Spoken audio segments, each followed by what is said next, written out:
Sorry. I didn't know I was going to do that. Okay, I think it's recording. All right. Okay, I'll get started.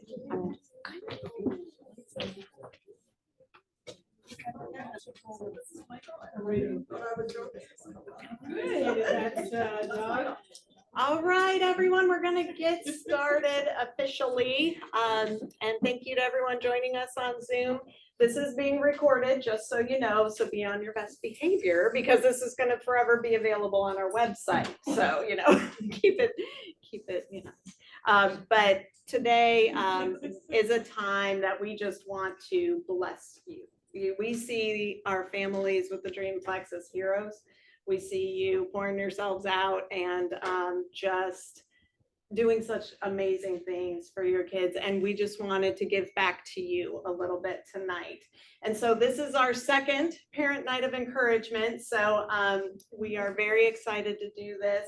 And I just want to recognize the team that helped put this together very quickly. They're going to hate me, but I'm making you stand up.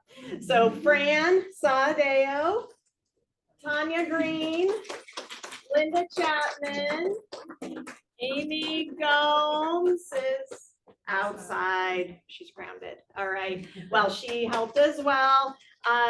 A lot of people have come together to make this happen. And so I just hope this is a time of refreshment for all of you.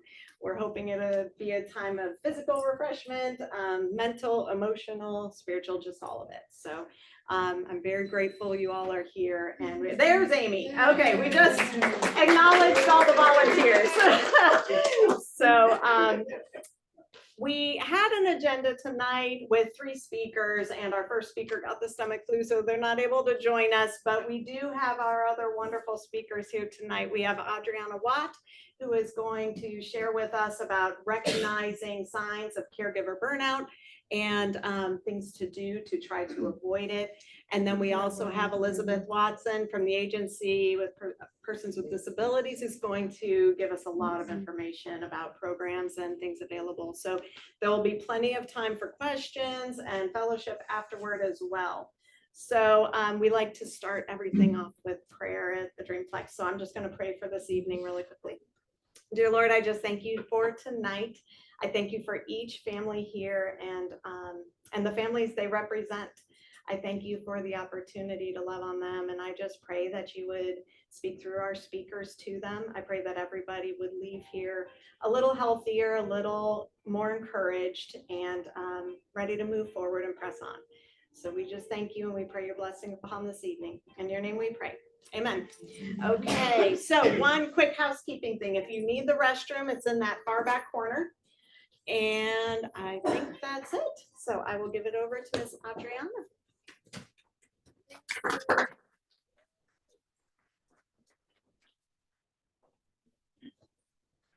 So I don't have a place to put my notes, and I kind of move a lot, but I'm going to introduce myself first and give you a few ground rules for when I speak. I am a teacher, so you might have to get up out of your seat. And I also love participation. So I call on people if you don't participate. So I wanted you to know that just up front. So I would just take a minute and wiggle yourself out because I'm gonna stretch you. I'm gonna get you out of your comfort zone a little bit. But the reason I'm doing that is because I want you to smile and have fun, because part of your whole health is just having joy. And so my name's Adriana Watt. I am a registered nurse. I'm also certified in faith community nursing, and I became a health coach, and I also had severe caregiver burnout because I worked in the ICU with pediatrics and in the NICU. I also did recovery and emergency department, all with children. And then I had my own kids who you'll see around here. And it was a lot. It was a lot. And so I would say because I got permission to share, after my third, I had severe postpartum depression. And then I figured out that life was not working. So instead of having warning signs, like I'm going to teach you tonight, And you're going to be like, oh yeah, that's it. I know, now I know. Okay, I know what to do. I didn't see any of them, and I just crashed and burned. So, so from that experience, I love serving caregivers because I don't want that to happen to anyone else. And I think it's very preventable. So, so that's where I'm going to start. So you know a little bit about my story. Anything I tell you, I have done probably unsuccessfully before. So not speaking from any kind of place of like, oh yeah, you should do this, but I've never done it, because I've either done it and crashed or done it and it's helped. So, so the first thing I wanted to ask was for you to go in your tables and write down as many things, and you can take as many Post-its as you need. I'm just going to divide them up and write down things that you feel that you're getting close to burnout. What are some signs that you might see? Okay, you just write them on the Post-its and then you're going to hand them back. Grab a Post-it and hand it out. And if you don't feel burnt out today, hallelujah. That's amazing. So you just want us to write down little signs that you think you've seen in yourself or others for burnout. And it can be little tiny things.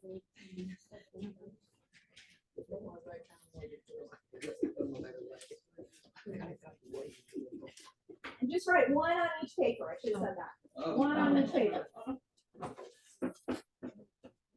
It's okay if you have to. It's okay if you have to. Just now do one on each paper.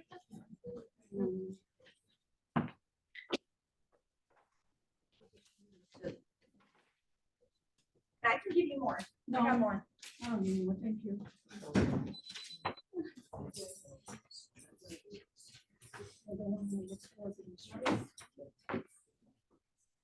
So one of the analogies I was trying to think of, I had like 4 or 5 running through my head for caregiver burnout, but the most recent one that just happened to me was our car. So when you're in a car, if we pretend we're a car, then we we have to do general maintenance for our car, oil changes, tires, brake pads, spark plugs, other stuff that I don't know the names of. Those are just things my husband does at home. And we're just supposed to do those every 3 months, every so many miles. And they're good for our car. We're also supposed to put gas in it. And we don't want the light to get too low, because if we do, we will end up on the side of the road. I have done that. Anybody else let their tank go empty? Yeah, I've only done it twice, totally intentionally. We did have a car that the sensor was out, and so it would just run out, even though it said it was at half. So those are just little things that I think that's what we're writing down now, is those warning signs. Just those little things that maybe they're maintenance that you think, oh, this is maintenance, but I can neglect it. But you can't neglect it, because if you do, it catches up with you. Just like if you don't change the oil in your car, eventually it might kaput on you. I had one car that the oil it had a leak, and then one day the engine was gone. So, so that's one example, but I also recently had the check engine light come on. And when the check engine light comes on, how many of you go, oh yeah, I know what that is, and you just keep driving? Anybody do that? Yeah? Okay. So that's another sign that you're writing down these things, that they're probably those things that you think, oh, I can neglect it and it'll be okay. That can be a dentist appointment. It can be drinking your water that day. It can be skipping a lunch. It can be staying up late so you can have some quiet time, but then you're going to be exhausted in the morning. So all those little maintenance things. And then this happened too just recently, because we've had a lot of car troubles, where that check engine light came on, and I told my husband, hey, the check engine light's on. He's like, okay, I'll look at it. And I mean, literally, like, he'd look at it the end of the day. And then the next trip I took, the engine light is now flashing, right? Flashing, flashing, flashing. So that is when you're almost at burnout. And that's when your car, if you do not address it, it's going to go down and you will not have your car anymore. And we're not talking about a car. We're talking about us, the caregivers. And that's really important for you to see. And there were so many things before we got to the flashing engine shouting at you. We had regular maintenance, little things we could have done every few months, every week, put gas in the tank, check the oil, check the water, windshield wipers. I don't know. You can tell I'm limited on my car knowledge. And then you have that check engine light that you just kind of, I'll get to it. You weren't really ignoring it. You just couldn't deal with it right then. And then you have the engine light that's like, no, this is the one that really matters. And then it starts flashing. So I want to help you that if you're in flashing right now, just want to let you know that I've been there. And it's hard. It feels too heavy. And I think that's why Dreamplex they wanted to have nights like this, because they don't want you to feel like that. And so if you need help, please, that's why we're having this. So reach out, because we have community. Even if you don't know somebody, I'm volunteering myself. Reach out and say, I need help. I need a lifeline. But hopefully we're over here somewhere and we just need to, pick up our routine maintenance. Okay. So that's where we're at, is picking up our routine maintenance. So I was going to say, do you mind, Christopher, would you mind helping? No, not at all. What's up? Would you mind grabbing the Post-its and then putting them right here on this wall, just so we can see them all, see how many there are. I want us to see the group of them. Because to me, this means that we already know. So I want to help you figure out how to put it into practice. And I'll probably go read those in a little bit. So if you could put it into practice, something for your regular maintenance, how much time do you think that takes? 5 minutes, 10 minutes, 15, 20? What do you think? Who says 5 for regular maintenance? How about 10? 10? Okay. What about 15? Okay. And who says 30? What do you think? 30 minutes for regular maintenance. Okay. So I think you're all right, but I'm going to say 5 minutes. You can take 5 minutes to take care so you don't get here. Just 5 minutes. And it might be 5 minutes 3 times a day, or it might be only 5 minutes because that's all you got, right? But if you have 30, yeah, live it up.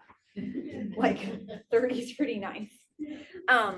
So this is one of the things that I have put into practice that I teach my clients, and I want to teach you guys tonight. So the first one is when you feel yourself seeing a light come on, seeing something flashing, you just pause for a second. You pause and you take a couple breaths and you just slow yourself down. So like for me, speaking tonight, I've been so excited and then I get really nervous. So I've had to pause a few times and take some breaths. But the other reason why you take breaths is because it turns off your stress. It turns off all those stress hormones and it helps you decide. It helps your body say, I'm turning this off and I'm going to start releasing the calm hormones. So now if you're breathing really fast when you're doing this, it won't work. So you have to breathe in for 4. And then when you exhale, you try to double it. So if you breathe in for 4, you double it for 8. Okay. So we're going to try it. So you can see that this only takes 5 minutes to pause. Okay. So we're going to inhale. Is everybody ready? Inhale for 4. And then you're going to exhale for 8 with a straw. Someone even closed their eyes. You're already calm. Okay. You do that a few times. All those stress hormones stop pouring out. You get your calm hormones. And now you can think about that light. Okay. So for me, just like Becky said, we always start with prayer. That's the next thing I go to. I pause, then I pray, and I invite God in to all the light, whatever's going on, and I ask him for help. And then the next thing I do is I try to process, like, how did I get here? What's really going on? Is anything really wrong, or am I just late for another therapy appointment? And it could be that I didn't get sleep the night before and I need to make a change, or it could be I forgot to eat breakfast, or it could be that my child is really sick and it's just weighing on me and I haven't had time to be sad. It could be all those things. And so after you take that time to process, then you go to your plan. And your plan could be, tonight, instead of watching my show that I want to use to decompress, I actually process those feelings that I'm feeling. Or tonight, I'm always late for therapy, so okay, I'll get out all my clothes and I'll pack the bag and I'll do the stuff to be prepared. So it's not like, it doesn't have to be super complicated, okay? But if you just take, and literally this can take 5 minutes, because you're really just making an appointment with yourself to say, I need to check in, okay? So again, that was, you pause, you take those breaths, you pray, you process what's going on, why that light is going off, and then you make a plan. And I will say that you might have to make a plan with a friend. So your plan might be, I'm going to call my friend because I don't even know what to do with this. And you give it to them and ask them to help you. So, okay. So now that we've done all that, is everybody done eating? I was trying to order stuff so you weren't done eating. How much time do I have, Becky? Oh, good. Okay, that's what I was hoping for. Okay, so we're gonna play 4 corners.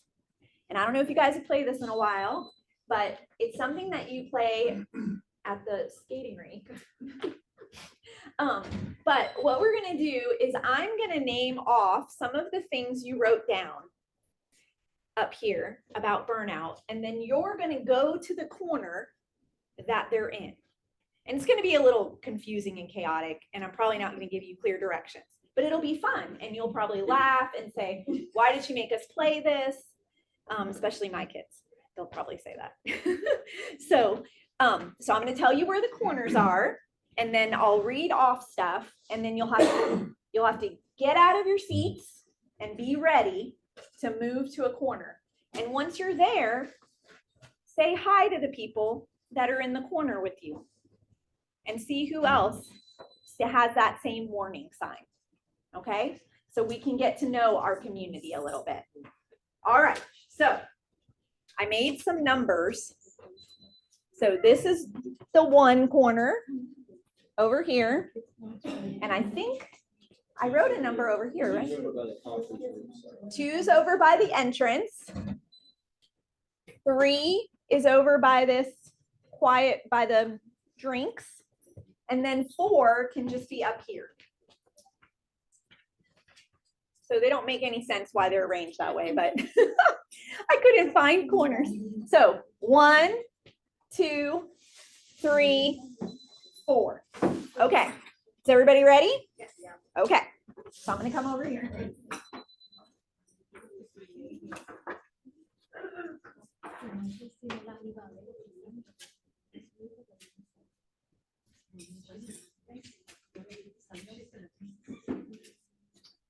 Okay, number 1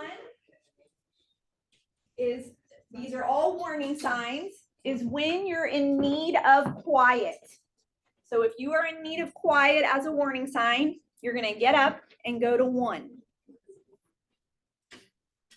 If your health is suffering and you notice it, and it could be general health, because this just says health. So it could be dental appointments, medical appointments, any of those things. You're gonna go to 2. 2 is 5 positions. Oh, 2, sorry. Yep. You want me to I'm gonna work on my directions. I'll be right back. The number 1 is. Oh. Thank you. Okay. 2.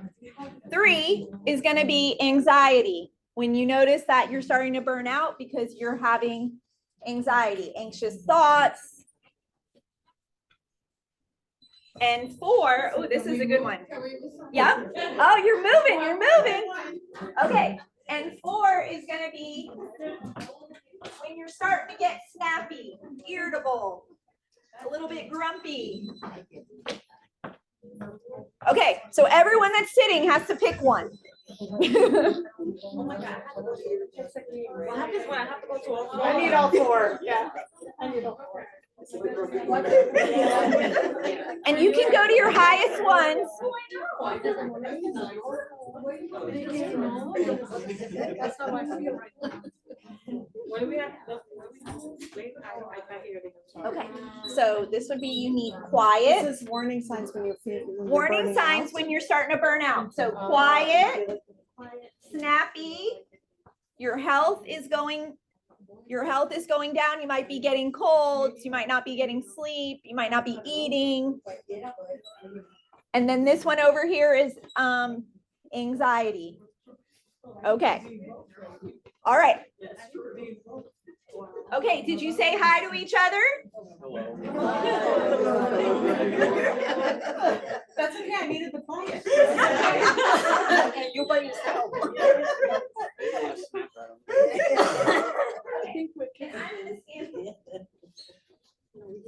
I'm with Becky. Quiet. Okay, are you ready? We're gonna move. So, number 1. Oh, goodness. Loss of interest in daily activities. Okay, so if anybody wants to shift. 2, they want more adult time.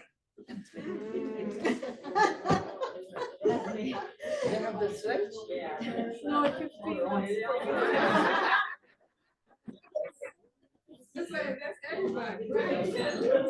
3, unable to think clearly. And 4 is just feeling really stressed.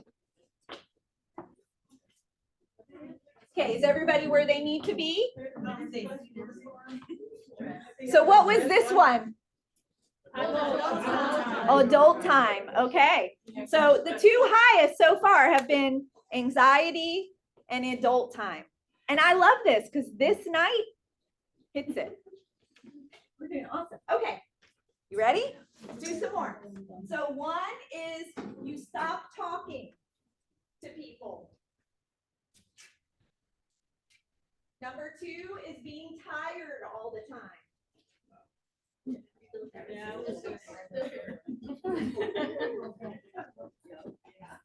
Boy, you going up there? We're tired all the time. Oh. Okay, so there's more. Tiredness from doing too much. Tired always. Exhaustion. Lack of sleep. Where's that one at? Lack of sleep. Unable to rest. Tired. Okay, so I would say tired's a big one. Okay. Oh, and this one had to do with the other one. Bad mood, irritable, fatigue. Again, shorter fuse, losing patience. Losing patience is me. Feeling completely overwhelmed. Put that one over here. Feeling completely overwhelmed.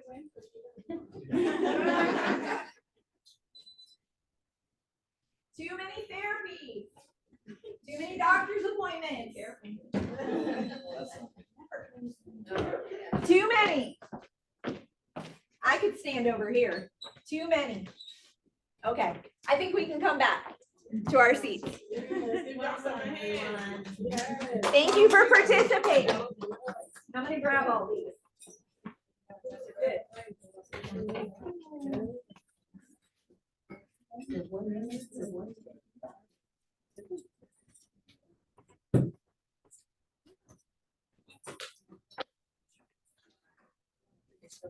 Okay, so in the last few minutes, I just wanted to share for whole health. I know you can encompass tons of different things, but the 4 places I focus on are spiritual, physical, emotional, and mental. And so the highest for us were tired. That was a big one. And tired I heard all the different tireds in there. I heard physical tired. I heard emotional, that irritableness, that's emotional tired, right? And then just, I didn't hear spiritual tired, but I know for me, if I'm going to all these therapies or my children are sick, I am heavy praying. It's heavy. It's just heavy. And it feels heavy in every single aspect. And mentally, I heard not being able to think, being anxious. And so just know that there are things you can do to get rest. I'm going to share one with you, and then I do have 4 rest tips. It's like a printable that you can print out, and I walk you through it through email. I couldn't share them all tonight. But one of them I shared for you was the breathing. I use that a lot. I use it when I can't think clearly. Like this happened to me the other day. Someone asked me a question and I was just like, yeah, I don't know. I think Amy's done that a couple times to me. She comes over and says, hey, you want to talk about something? I'm like, huh? Like, I was like, I was in my own space. And so for the breathing helps me a lot. And that could help me because I've on my way to therapy and I hit traffic and now I'm going to be late. I really am late a lot. It feels like, and then, it also helps me when like someone is like one of my children is going through something and I don't know how to help them and I feel helpless. I can breathe. I pause. I do those breathing techniques. I can calm down. And at least when I respond to them, I can be calmer than if I just was like, oh my goodness, I don't know what to do, kind of thing. So that's a mental one. And then I would say too, as far as being tired, I think we forget that our world is not just noisy sound wise, but noisy as far as information and people. And like, just imagine Chuck E. Cheese, okay? It's Chuck E. Cheese all the time. I feel like that because of the tired. And so sometimes you're tired, you might not be getting any sleep. Don't get me wrong. But if you pull out some of the other things that you're doing, some of the inputs, it can take some of that tired off you. And it's hard to explain what they are because I'm not in your life. But for me, some of mine are if I'm I love to read and I'll end up reading too much, reading and reading and reading, or I'll try to solve too many problems in one day. And my head is just on problem solve mode and it won't turn off. And then when I go down to go to sleep, my head's still going. So that's just one of my tips. So if you want all the tips, you can come over and see me after, but I'm gonna turn it over to her. And I do just wanna pray over you guys because, and I hope that I can get to meet you later when we're all done. Because I think one of the main things we need in rest is community. We need someone to say to us, hey, I see you're tired. You know, can I help you out? You know, or hey, how are you doing? But not how are you doing for real, but like really, how are you doing? You know? So, okay, I'm just gonna pray real quick. Dear Lord Jesus, thank you so much for this opportunity. And thank you most of all just for giving us rest, even right now, in a few breaths, in having fun, in moving around, in naming the burnout that we have, because it's so powerful to just name it. And I just ask that that some of these tips they can go home with and they can put into practice, and it will make a difference. We ask all this in your name. Amen. Thank you, Adriana. Can we give her a hand? Thank you. So appreciate you coming and doing that. And she has a little table set up, so anybody who wants to go visit over there, she has a Facebook page, right? And is that information at your table? Okay, great. So lots more time to get more information about that if you need it. Yes, yes, wonderful. All right, let's take 2 minutes. If anyone needs to use the restroom, grab a drink, grab some dessert, please. I cannot take all that dessert home. There's cheesecake, there's brownies, there's snickerdoodles. Take it all. Grab it, bring it back to the table. We'll start in 2 minutes.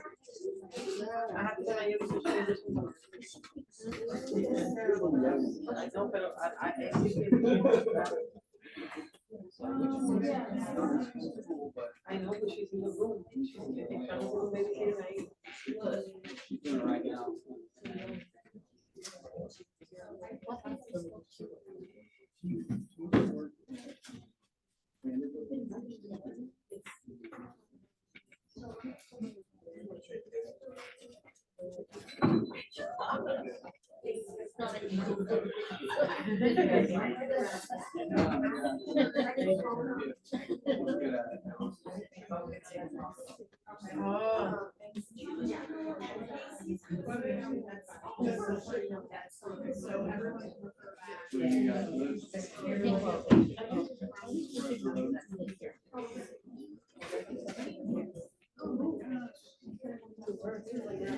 Oh, she said.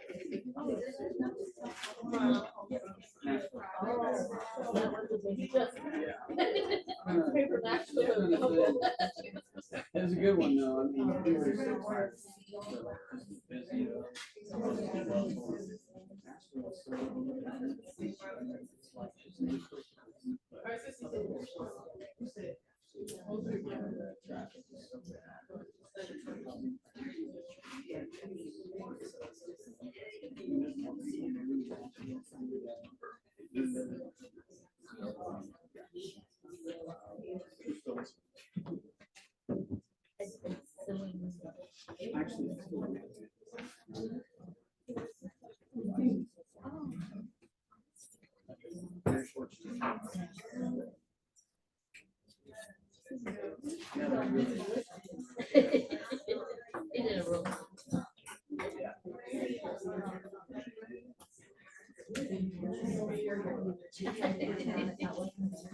But you still can't get it out of your phone.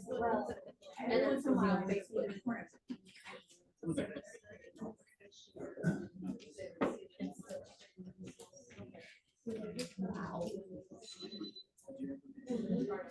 I did have it here, but they sure looked at it. Like a cheese, I think it's the best food you've ever had. And I've had it over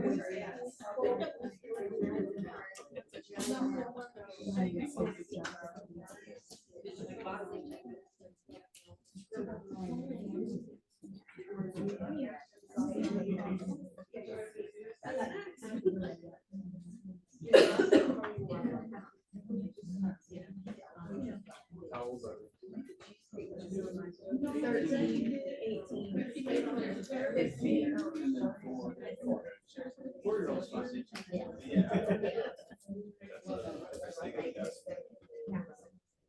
We moved a lot though. Yeah, I think we.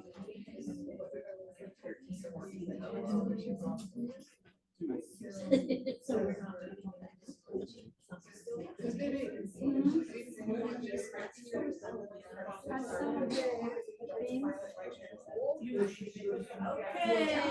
Okay. If everyone can make their way back, or at least just start listening while you grab your food. I am going to introduce Miss Elizabeth Watson. She has so generously given us of her evening to come share about Medwaiver and many other programs. So, Elizabeth, one moment.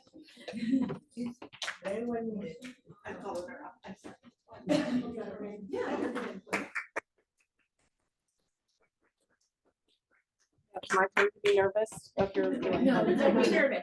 I'm just gonna focus right on you, so. Okay. Hi, good evening, everyone.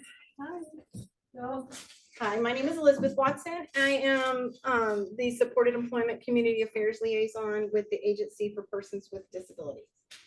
So if anybody needs anything, this is my contact information. I do have cards this time. I was at somewhere else and I was like, I got cards and I couldn't find them and it's like, so my office is in Wildwood. So my counties are Citrus, Hernando, Lake, Marion, and Sumter. But our region, for this particular region is the central region and we serve 12 different counties. So we are as far north as Marion County, as far south as Hardy, east and Brevard and Citrus. So on the coast. So we are geographically, we are a very large region. Our agency's mission is to support persons with developmental disabilities in living, learning, and working in their communities.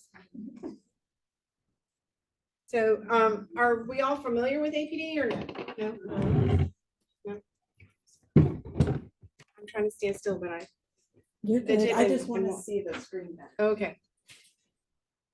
If I go too fast, please let me know. Just wave your hand and say, hey, can you slow down? Because I tend to talk fast if I'm nervous and or get going. So if I do, just woo. For those individuals, these are the individuals that we do serve under our high budget Medicaid waiver program. And it's autism, intellectual disabilities, spina bifida, Prader-Willi, cerebral palsy, Down, Phelan-McDermott.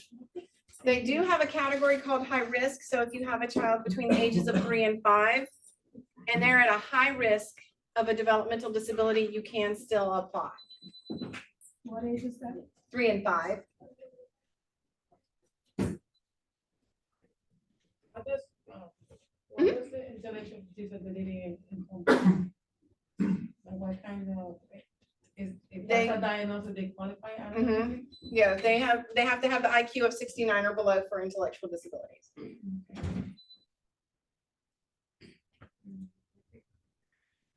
So we are the state agency that administers the I-budget Medicaid waiver for those individuals with the developmental disability. So we do offer 26 different services through our waiver program, and this is listing every one of them. So all individuals aren't going to get each one of them. They will get certain ones based on their needs.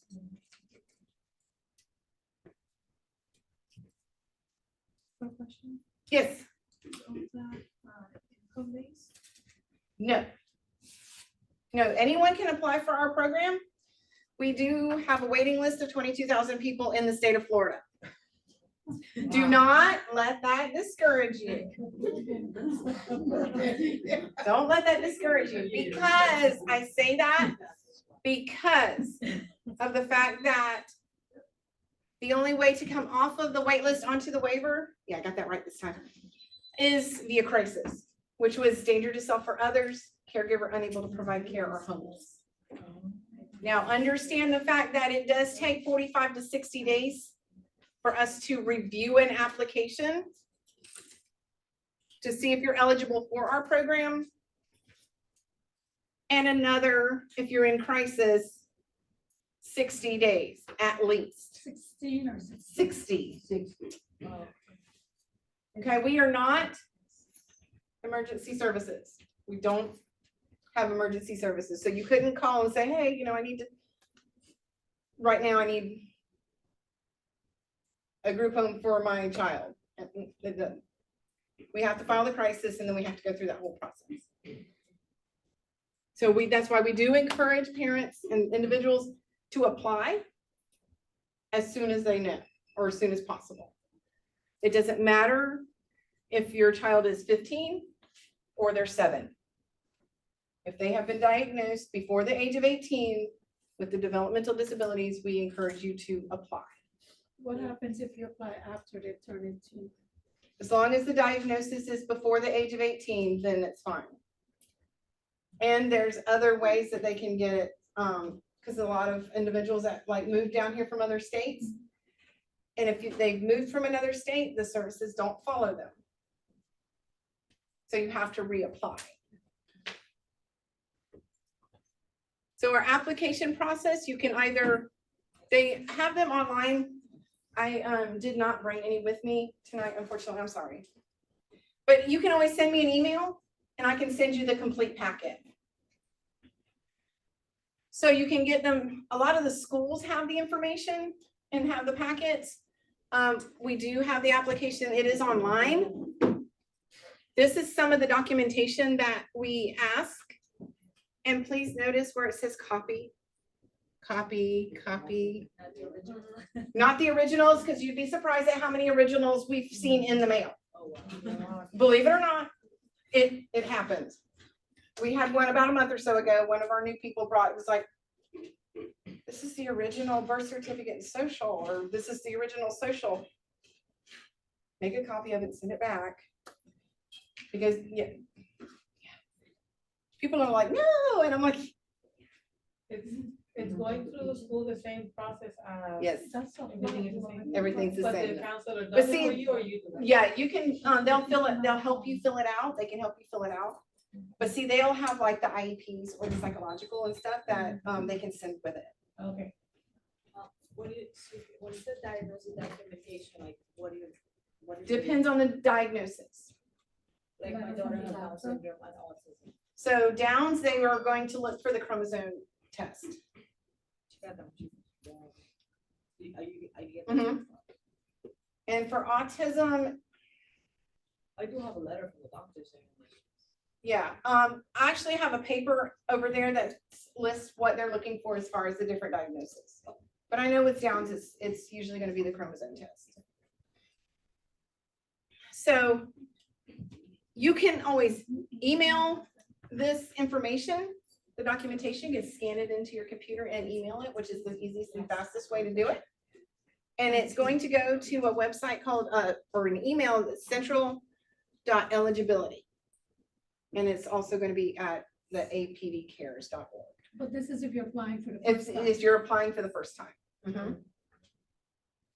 So when they do, they will let you know, either via email or letter, and sometimes both, that they've received your application. They will review it. And if it's complete, they will let you know that it's complete. And if it's not, then they will let you know. So they'll give you a time frame. Could be like 30 days from the date of the letter to say, hey, we need to get this information in before they can start reviewing. Once the application packet is complete, then they can start their review. So if it's approved and you get put on the waiting list, then they'll send you a letter and say, yay, you're on the waiting list.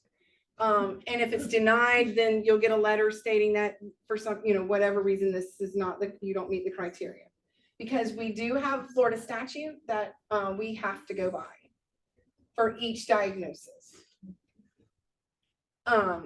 So when you get that denial, there's also an appeal process that you have to go through if you disagree with our decision.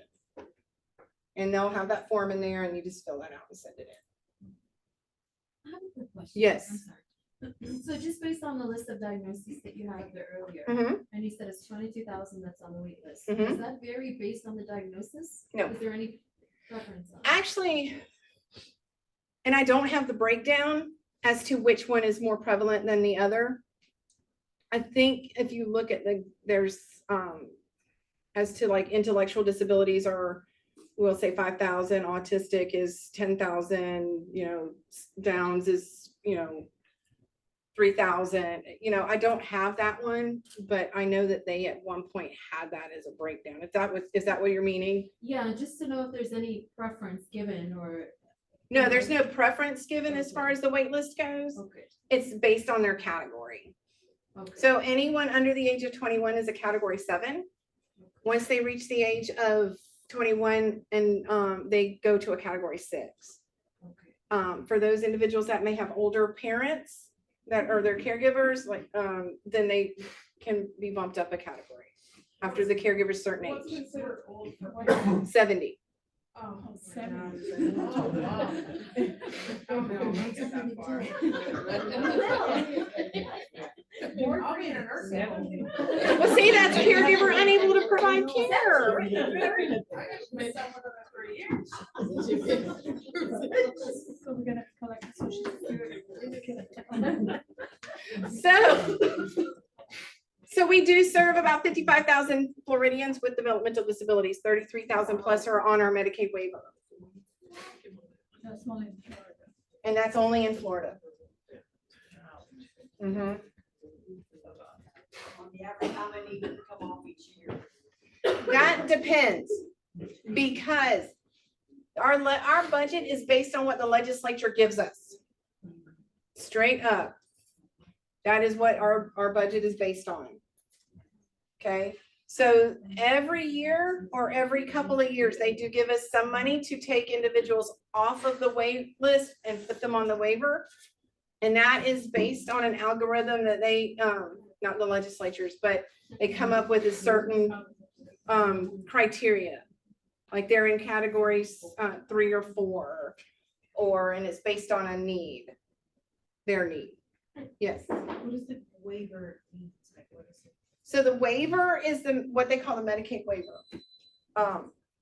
So it offers 26 different services to the individual. So it could be anywhere from supported living or support employment, group home, companion, personal supports based on that individual's needs. So it works as an insurance, like an Not an insurance, but they have to qualify for Medicaid in order to receive our waiver. So then it is income based in a way, because It- if you don't well, qualify for Medicaid. then A you lot don't of our qualify for individuals are waiver. going to qualify for Medicaid, even those that are under the age of 21. Okay, so well, not necessarily, but if they go, we'll say they file a crisis, you file a crisis and it's approved. But based on your income, you don't qualify for Medicaid as a family. They will as themselves. Because they're considered adults. At the age of 18, actually, they are. So it will not be based on our income. it'll be Right. Based on their income. See, at the age of 18, they should all be applying for SSI. Should be. Work benefit. They Mhm. would automatically get Medicaid, get SSI. If you get SSI at the age of 18, it's automatic Medicaid. Okay, not young. Okay, so my daughter, she has an intellectual disability. right? Mhm. So school is asking me what they're doing with her right now. It's basically, she's a sophomore. They're basically sending her for life skills. They're trying to teach Through her. Voc Rehab. Yes, she has exercise, but my question is, she is not a person that I can leave alone. Because of her intellectual, so how do we go into funding into this program if, like, do I have to be really old for her to qualify for it? Because No. that's my scare, I'm old, I don't know, like, Right, but How see, she's if you gonna- go ahead, if you apply for her now and she's on our wait list, if you are in a crisis situation, then you can apply for the crisis. To see if she qualifies for the waiver. You get approved for the waiver. and how do we know what type of crisis? Like, So what danger to qualifies? self or others, caregiver unable to provide care is a little broad. And it could be the fact that you're the primary caregiver and you might be a single parent and you have to go back to work. Okay. Okay, so the individual is out of school Mhm. and they can't be left alone. Okay. So if on the wait list, there are some services, we are what they consider, because it is a Medicaid program, we have to be the payer of last resort. Okay, so you have to exhaust, excuse me, you have to exhaust all other resources in the community on Medicaid. Yes, ma'am. Like I have my father is 98, soon to be 99. I gotta take care of him. My son is Down syndrome, and I gotta bring him out. I mean, to recreate and stuff, and I'm 72, so that's crisis, right? It could be, thank you. Okay. Yeah, because I did send the papers. Do you know who your caseworker is? I don't have any. I spoke to Lorraine, Wildwood. You know Lorraine, right? Lorraine Lucas. Mm-hmm. Yeah, I spoke to her and I sent her all the documents. So and I'm she's still probably waiting. working on the crisis. Yeah, right? Okay. She'll let you know if it's all, if she needs any more documentation. Yeah, because. my Because you son would have needed needs, health he needs insurance, to go- health insurance. You would have needed, health records for yourself and your dad, your father, and just a whole bunch of different information. Yeah, I sent her a lot that she asked me. How long has it been? Like more than a month. Okay, call her tomorrow. She'll be back. She'll be in the office tomorrow. If you don't get her, call my number. Okay. You Um, have. Yeah, she. yeah, I have one. Yeah, because to borrow my son, Mhm. and I need my son, but my father by himself, and he's total, I got total breakdown. So yes, And I have a lot of health issues too, but, Right. yeah, I told her I have crisis, I need to go and they go on. He's been out of school since he's 22, and he's 32 now, and he's never been on the program because he's a Marine since 2006. right. So a lot of times we can offer different services for a temporary, for those individuals that are on the waiting list for like a day program. If it's a day program, and I'm just gonna use that one as an example, they have to be a Medicaid waiver provider and also in my Florida marketplace. So these are different services that you might be able to speak with your case manager to receive. Like I said, being Medicaid, you have to have exhausted all of that. And it could be the fact that, you get denials.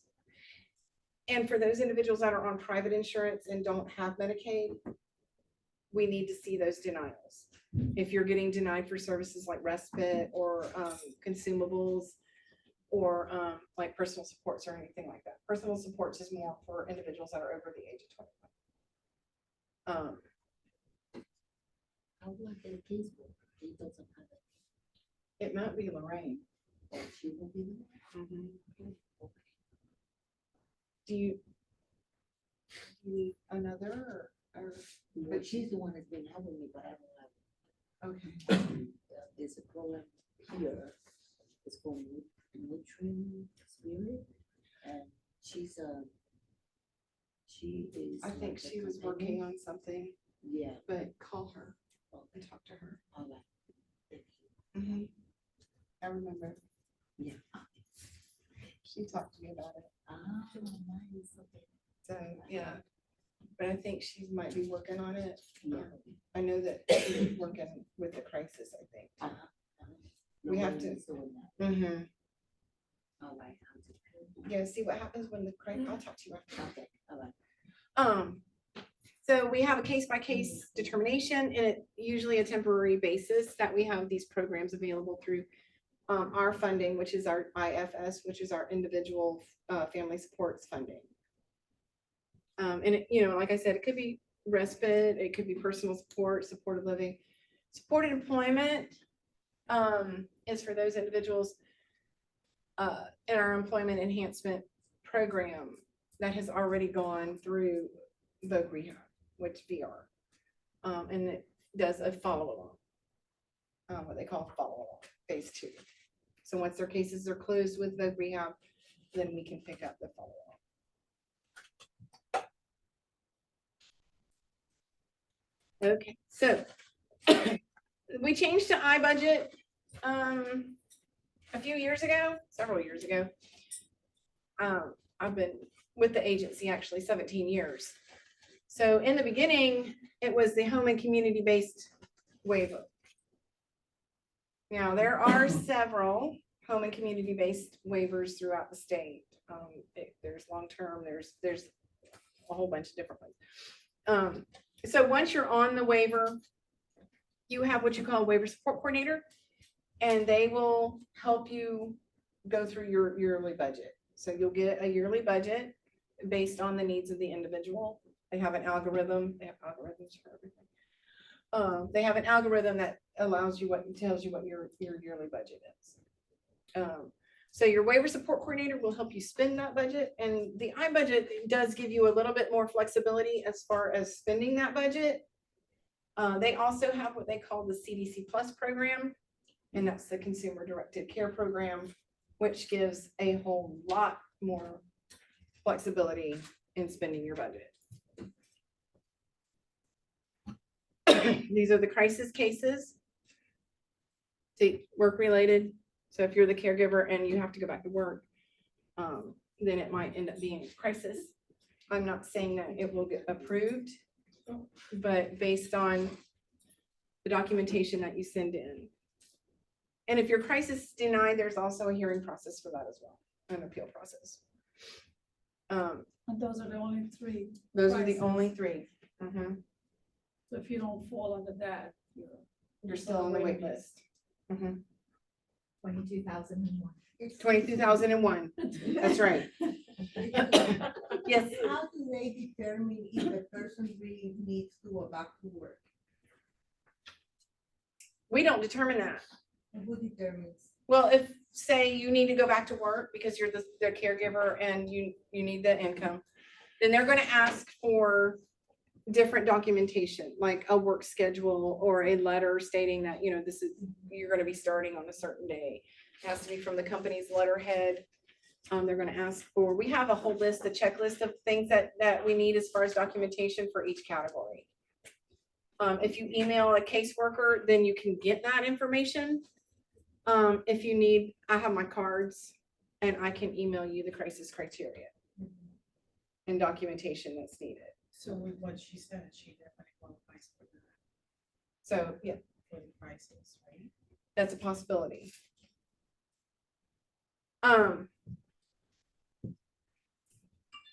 So like they said, age of individual will dictate what services are available.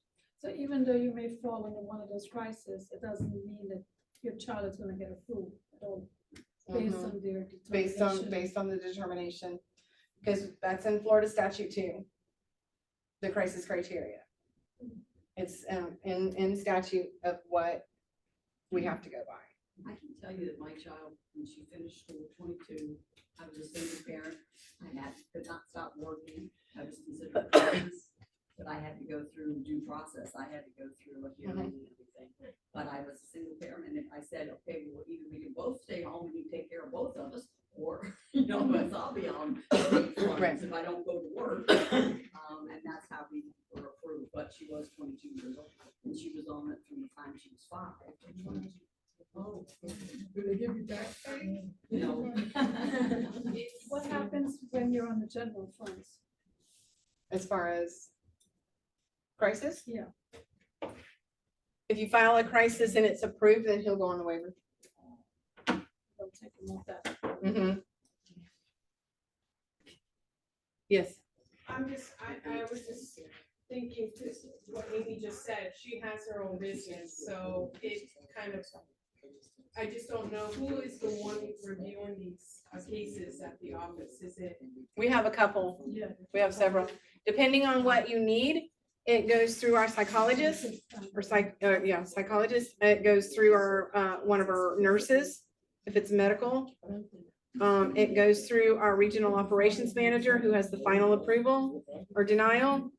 It goes through the second level approver, which is usually one of the supervisors. And it goes through the case manager that you're going through. And do they actually come to the home and see the child? The QSI assessor, you will receive a QSI which is our questionnaire for situational information. For those individuals that have been on the wait list for a really long time, they may have received one. But now when you file a crisis, once it gets to a certain point, before we can go any further, you will have to have a QSI. Well, They do come to the house. I just hope I hope they come to the house to see the actual child. And see the my situation. suggestion to you, if you, not just to you. Yeah. Be as honest as possible. Don't sugarcoat it. We need to know if Johnny is busting windows and beating the cat and kicking the dog or coloring, whatever. Don't sugarcoat it. Don't be like, Johnny's just great. He's just wonderful. He's so quiet. He's just great. Don't worry about that busted window. I think, something. And you would have, supporting documentation because you would. Right. So if it's like a danger to self or others, then you need police reports and fake arrests. Someone should. But you'd be surprised that some families will be like, oh, no, let's go. And then people get in there and they're like, oh, no, we need, ABA and we need da-da-da-da. And it's like, ooh. Right. So be as honest as possible with these QSI assessors come in. I just want, I'm not saying about violence or anything. No, I'm not either, but I'm just saying. Because it's easy to just, you can talk to someone on the phone and explain the situation. Right. But that person won't really truly understand your situation unless they actually see you in that element. Right. You're in. And that the QSI people do come in and do that. They did stop during COVID. But now they're getting back out into the homes and stuff and doing these So tests. they do have to show up when you're in a crisis. They will show up and Yes. the situation. They will call and schedule an appointment and they will come out. To make sure that it's a crisis. Well, they do the QSI. So that is part of the crisis process. So that usually takes a couple of hours. So it's a really long process.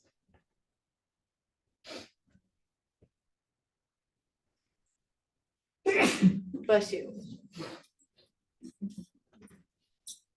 Okay. So the APD Medicaid waiver is tied to Medicaid.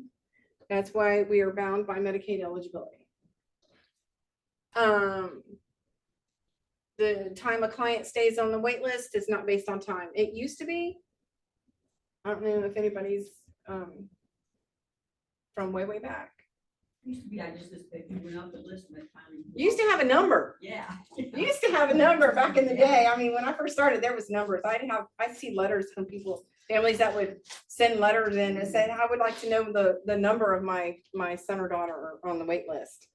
And they would send those to Tallahassee and Tallahassee would send those back and say they're 5,256. They got rid of that. Now we have lovely categories. So most individuals are in a category 7 because they're under the age of 21. Once again, services are provided by Medicaid till they age out. You have to use those services through Medicaid first. So the schools and vocational rehabilitation has transition services that you can use as well. Voc rehab they have a lot more services sometimes than people realize. So if you have an individual that may want to go to college, talk to Voc rehab. They may be able to help. Because we have a lot of individuals that do go to college. I had one individual who told me he wanted off of the waiver because he was an RN. He'd gotten his nursing degree. He says, I don't need it. He said, give my spot to somebody that needs it. This was years ago. And he had gotten his nursing degree. I was like, yay, like, good for you. Since this is based on the budget of the state of Florida, do you think it would move the families to write to the representatives and senators and say, I just know that every year, Mr. Scott Maxwell in the Orlando Sentinel puts a huge article out, and he tells how many people are on this waiting list and why does the state of Florida just keep letting these kids, you know, hang out there, and their parents are getting older and older. He brings it up every year and encourages parents to write their representative or congressman and say, look, I have just. That's our main Orlando number. That's my email and our website. Bless you.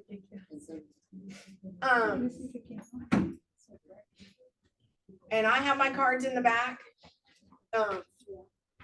It has my phone number on it. If I don't answer the phone, please leave me a message. I will get back with you. Yes, So do you have to have an IQ for? only intellectual disabilities. For intellectual disabilities, okay. How does a parent go about trying to get their child's diagnosis on the list of criteria? Because this is an issue. We have one parent that is supposed to be here tonight, to be here, and her child has Rett syndrome. And she said she has families that have gotten on, but they really aren't honest. They say the child has an intellectual disability. Rett syndrome do not have an intellectual disability. Then some of them get an autism diagnosis, and they really aren't on the spectrum, but they are absolutely 100% care. I mean, they deteriorate. Right. And so there must be a way. Prager really got on there, so somehow. Actually, I don't know how they do the disabilities. I really don't, because they've just added Phelan McDermott Okay. about a few years ago. Yeah. And if you ask me what Phelan McDermott is, I could not tell you. Very rare. I'm just gonna tell you very rare. So No, I think it's been, actually, I think that some individuals with that diagnosis have been misdiagnosed. So do you think there's another way to, is there somebody you can contact and say, how do I? I don't know. That's a good question. No one's ever asked me that question before. Look at you. Yay. I just know Rett syndrome is that's Right. a rare disease, but not any rarer than. But they see all those as developmental disabilities. Yeah. The way I got it was, they send us to do through school a psycho evaluation. So it's like a 6 hour, and then it tells you everything. And that's how they diagnose Naomi. What about the But she has a diagnosis. And she's not The intellectually chromosome. related. I never had. You don't need that. It's already on the list. That's what it. No, I know, but I never got the test. The doctors. Well, you could see he is, right? We're not gonna make that assumption. He's just cute. They have an extra chromosome in most of us. Yeah. You know, we're not gonna. I actually had a parent that got upset at somebody that told them, you know, like, oh, he's clearly his Downs, and they got upset, and it's like, okay.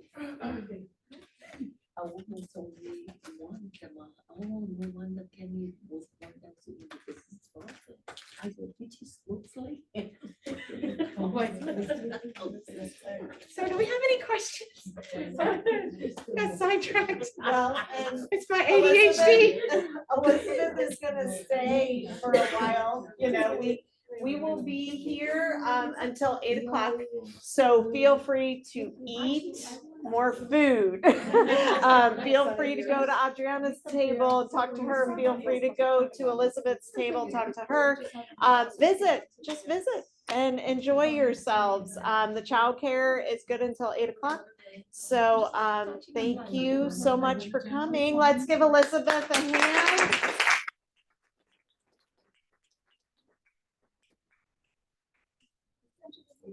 Okay, but I'm gonna call because I'm gonna go for a while. Thank you so much. I think people are gonna love Yeah. it.